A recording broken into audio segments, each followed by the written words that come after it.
বলতে কি বুঝিয়েছে ওইটা ব্যাখ্যা আমি দিতে চাই না।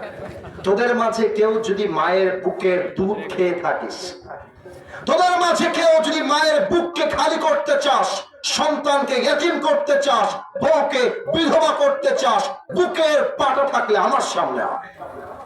সব চুপচাপ বসে আছে। নবীজি বলছে কে আছো হাত তোলো, কেউ হাত তুলে নাও। দ্বিতীয়বার আবারও আলী রাদিয়াল্লাহু তাআলা আনহু দুই হাতটা তুলে দিয়েছে। আল্লাহু আকবার। এবার নবীজি বলছে আলী এদিকে আসো, আমার সামনে তো দেওয়া দেখানোর মতো কিছু নেই। আচ্ছা এটা আছে, এই টিস্যুর বক্স কি দেখা যায় ভাইজান?